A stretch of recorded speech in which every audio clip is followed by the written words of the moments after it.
కుమారి గారి దగ్గర ప్రార్థన చేయించాం. సాయంత్రం మళ్ళీ గబగబా మా అమ్మగారింటికి ప్రార్థన పెట్టుకుని వెళ్ళిపోయి దేవుని కృప వల్ల బండి స్టార్ట్ అవ్వలేదు, కానీ మా బండి బాగానే వెళ్ళిపోయింది. వచ్చేటప్పుడు స్టార్ట్ అవ్వలేదు, ప్రార్థనే చేశాను. మన ఆయుధం ఏంటండి? ప్రార్థనే చేశాను. ప్రభువా రోడ్డు మీదకి వచ్చాం, బండి స్టార్ట్ అవ్వట్లేదు, ఎంతసేపు అయినా ఇది కొంచెం ప్రాబ్లంగా ఉందండి. అయితే ప్రభువా ఏం చేయండి ప్రభువా, ఇది బండి నా ఇంటికి వెళ్ళే వరకు ఆగకూడదని ప్రార్థించేస్తాను. అసలు మళ్ళీ మధ్యలో ఒక బ్రేక్ కూడా రాలేదండి. ఎంత గొప్పదేమో మన దేవుడు. మరి అక్కడ లేట్ అయితే నాకు శనివారం హౌస్ విజిట్ చేస్తాను, మా గ్రామాన్ని దర్శిస్తాను. ఈ దీనురాల్ని దేవుడు వాడుకుంటున్నాడండి. దేవుని నామానికి వందనాలు. మనది గొప్ప ఏమీ లేదు, ఒట్టిదాన్ని. ఆయనకు వచ్చి ఆయనకి నచ్చేలాగా, ఆయనకి మెచ్చేలాగా నేను జీవించలేని ఆశపడతాను. ఆశగల ప్రాణ తృప్తిపరుస్తాడు. అయితే 17వ తారీఖున ఇంటి క్రిస్మస్ ప్రార్థనండి. కుమారి గారు ఎంతగానో మరి వీళ్ళందరూ దేవుడి ప్రేరేపణతోటి, ఆ కుమార్తె కూడా ప్రేరేపణతోటి అనేక మంది కానుకలేండి రైస్ ఇచ్చారు. దేవుడు వాళ్ళని ఇంకా బహుగా దీవించాలని ప్రేయర్ పాయింట్స్ రాసుకుని ప్రార్థన చేస్తున్నానండి. అనుదినము ప్రార్థన చేస్తాను. వస్తుందమ్మా ప్రార్థనలో మానండి, ఇప్పుడు ప్రార్థన చేస్తాను. ఎవరు ఏ అవసరంతో కొరకు ప్రార్థన చేయమంటే, ఎందుకంటే దేవుడు పిలిచిన పిలుపు ఉన్నతమైంది. మమ్మల్ని ఆయన పని కొరకు పిలిచాడు. ఆ పని మేము ఏం చేయాలంటే నమ్మకంగా చేయాలి అండి.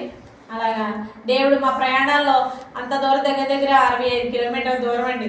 ఎంత క్షేమకరంగా దేవుడు మమ్మల్ని నడిపించి వెళ్ళే ప్రయాణంలో వచ్చే ప్రయాణంలో మొత్తం మా ఫ్యామిలీ అంతా వెళ్ళిపోయాం, వచ్చేస్తాం. ప్రార్థన అక్కడ కూడా దేవుడు ఆయన్ని పాస్టర్ని వాడుకున్నారు, నన్ను వాడుకున్నారు. మళ్ళీ వచ్చేస్తాం. అమ్మ వాళ్ళు ఏమో ఉండు అంటారు. ఉండు అంటే అలా దేవుడి పని ఆగిపోతుంది అని ఇంకా నేను వచ్చేసాను. ఈవేళ దేవుడు పుట్టిన ఈరోజు అంటే మార్నింగ్ టైము ఇక్కడ ఎప్పుడు మా ఇంటి దగ్గర పెడతామండి. మార్నింగ్ టైం దేవుడు మరి ఇలా మార్చాడు. ఆయన ఆలోచన అతి గంభీరం అండి, అతి శ్రేష్టమైన ఆలోచన గల దేవుడు మన దేవుడు సజీవుడు. అసలు మన దేవుడు కలిగి ఉండటం వల్ల ఎంతో అతిశయించాలి ఆయన బట్టి.